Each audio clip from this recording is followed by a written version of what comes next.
The thing is, I am a comedian, and I'm supposed to make people laugh, and that's sort of interesting because I've been invited for a few shows where the environment is very sort of non-comedy conducive. For example, I was invited for an organization who does a lot of work with mental health, and one of the speakers and the organizer was talking to the people there, and they said, you know, so this case about this girl, she was abused, mental health was bad, this particular person recovered from cancer, mental health was bad, please welcome Sundeep Rao to make you laugh. And I said, this is too much pressure. So it's really, the circumstances are interesting. I'd like to call today's talk, It's Okay Not to Know, because I think many of you, I think I'm safe to assume, are between the ages of 18 and 25, am I right? But in that particular pocket. I'm sure a lot of you hear this, because I'm a little older than you. I'd like to say a little, but a lot. But I'm sure many of you hear this, right? Do people come up to you, either family or older friends or family friends or relatives, they come up to you and say this thing, right? You better take care of yourself, huh? You're the future of our country. Do people say this to you? And don't you just feel like looking back and saying, hey man, chill out, I'm smoking a joint, take it easy. You know? You feel like saying that, right? I know St. Joe's, I know guys, what you guys smoke, don't worry about it. You're not that loser Christ College, take it easy, yeah.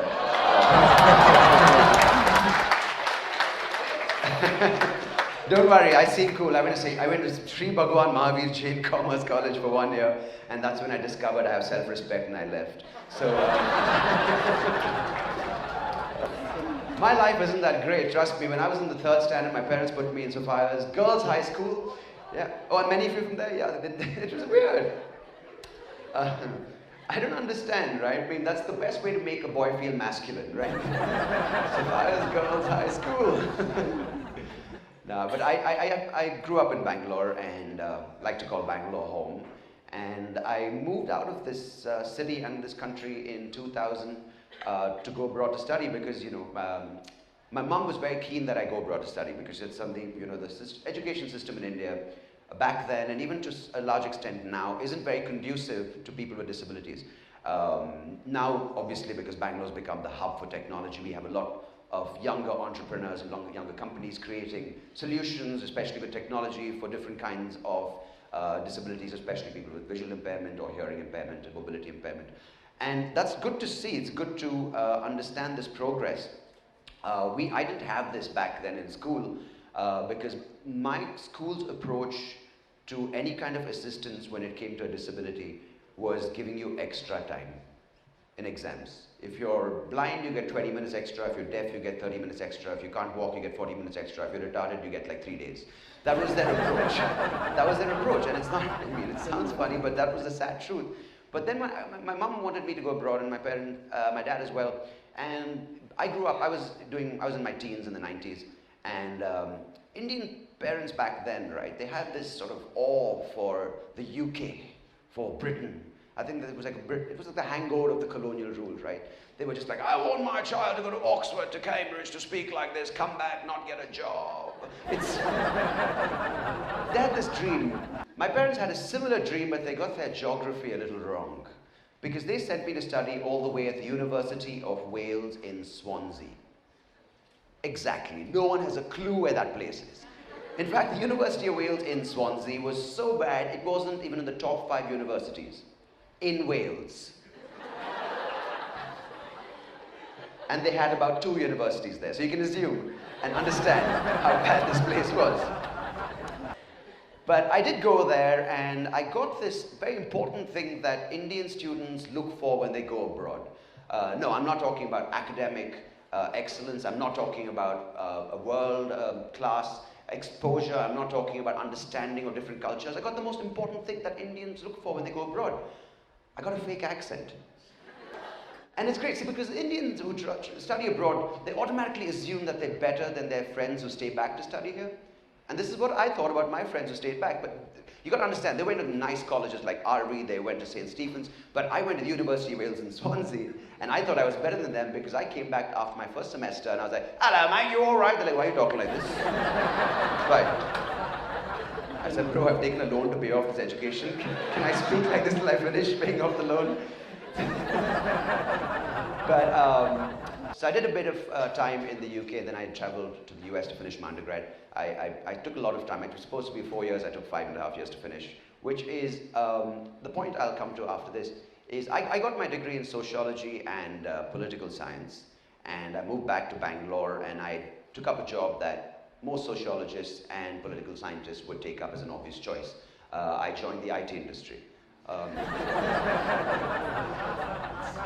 It's interesting because now you guys are going to be entering the workforce, I suppose, and some of you have carryovers, but for those of you who haven't, you'll probably be entering the workforce soon. And I think people expect you to know what you want to do, right? You hear this from everyone, like, what are you going to do with your life? Are you going to take a job? Are you going to be someone? Are you going to achieve something? Are you going to inspire people?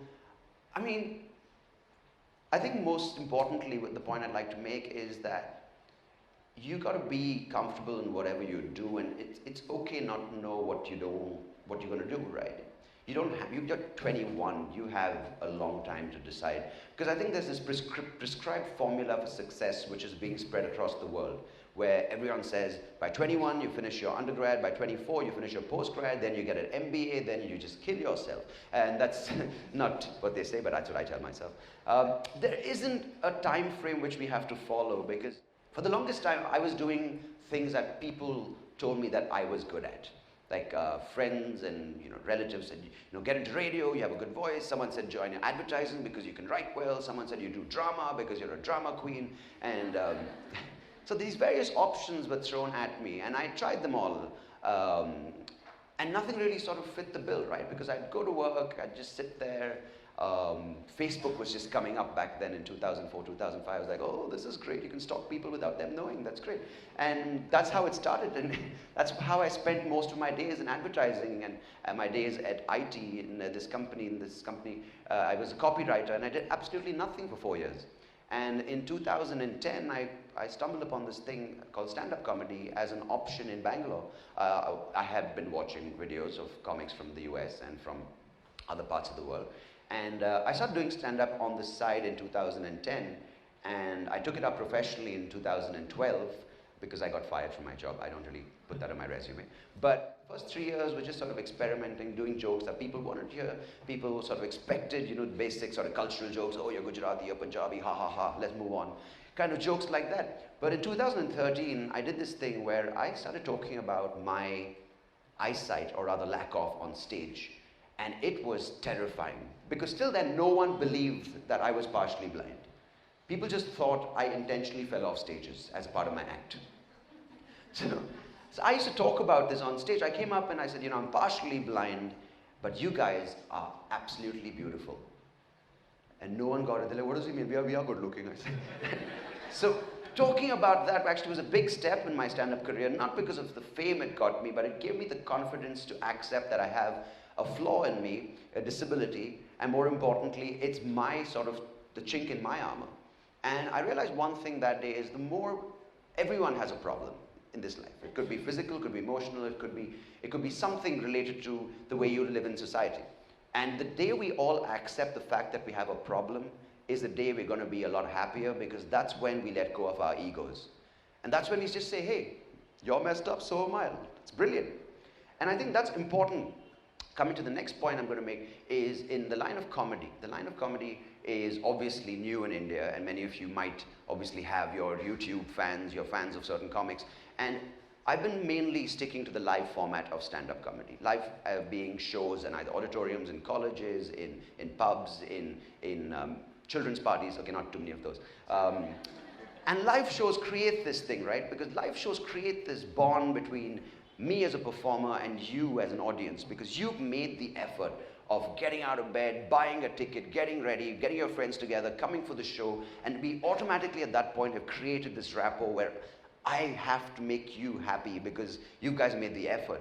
That's the sort of live bond. And then you come and see me tomorrow for a show, then you see me a month after, the month after that, the year after that. We're building this sort of bond as a performer-audience relationship. And that's beautiful, because that's what I got into comedy for. But now we have digital content where I basically have to make you sitting at home who's made no effort laugh in 3 seconds. Now I'm automatically threatened by 3 other videos, which is a rat trying to mount a cat, and a cat trying to chase a ribbon, and a baby biting its finger. Those are my competition videos. So now digital is great because you guys might come for hundreds of my shows, 100 of you, 100 people, that's a lot of people. But one video of mine, if it goes viral on YouTube, is automatically getting 1 million people. But what it does is also it gives the people watching that video the right to criticize you with absolutely rubbish content and comments. There's some guy sitting in the middle of Patna going, "You are gay." I'm like, thanks, you know. I really need to hear that from you in Patna, you know. "You are homo gay." Great, thanks. You know, it's just, "This video is gay." I'm like, I'm talking about the national flag. Okay, great, that is gay. Everything's gay in this country. So my point with live is that you create this bond with your audience, and in digital it's great. I mean, I think digital is one of the best things for a performer because you get the reach, you get to figure out who likes you, why they like you, and why you're gay. You know, that happens sometimes. But comedy as an art form has changed. You know, comedy as an art form, in a very realistic world, I would just say I do comedy for the sake of getting my thoughts, my expressions, my experiences, and my observations out into society, and hopefully by that change people's perspectives and influence their perspectives, and hopefully at some point agree and get to disagree on certain things, and we talk, and we have discussion, we have dialogue, and then we get to a better place as a society. But that's not why comedy exists now, because comedy is being corporatized like everything else, like music. Because growing up, I used to like bands like Iron Maiden, Guns N' Roses, U2, and these bands would put out a good album every 2 years. And I was looking forward to those albums. But now you have legendary people like Justin Bieber, I mean, songs these days, love songs, have profound lyrics like "Touch me, hold me, I want to poke you." These are profound love songs. And these are because these singers these days, they might have good voices, but they're just shells for the corporate entities to put in their entire agenda. That's happening now with comedy as well. Because obviously if I want to get on a platform by Amazon or any of these big names, I have to pander to what their agenda is, which basically will say, okay, we want to target 15 to 18-year-olds in Patna who think you're gay. Make them laugh. You know, and I have to, as a corporate sort of business, I have to. So the comedian in me is dying, but the businessman in me is flourishing. And that's sort of the sad truth of where things are going, you know, because we feel that we have to have success in everything. We feel that the only way we can succeed is by having a nice fat bank balance.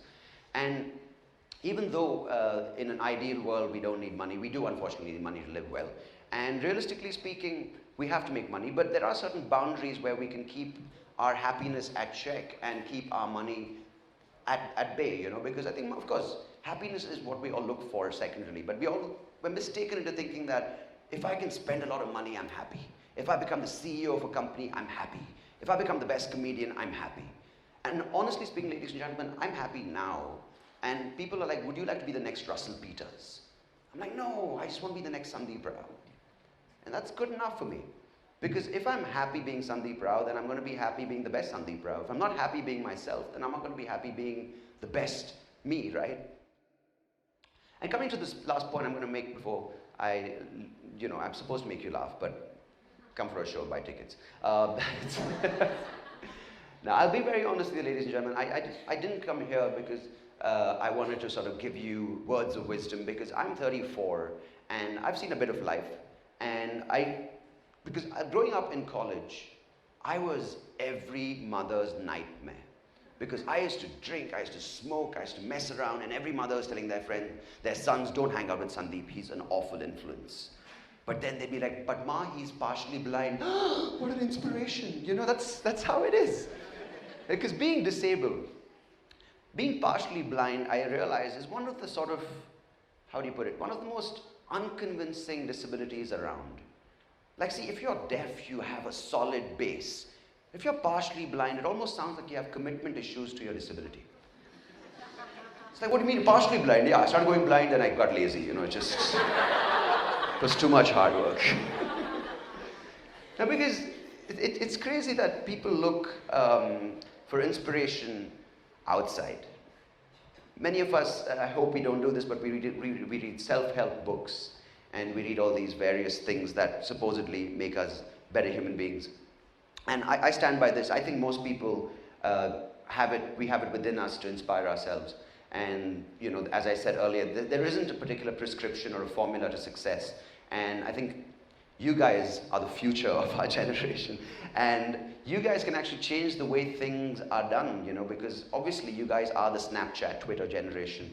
And you guys are the ones who are on Twitter. You are creating certain things which are very different. I'm probably only about 12 to 13 years older than most of you, but I have no clue what you guys do in your free time, because Snapchat is new for me. Twitter is something I'm on, but it's such a drastic change from 2001 when I went to college to now, which is fantastic. I mean, this is not a point of criticism, this is a point of amazement of how things can change in a decade.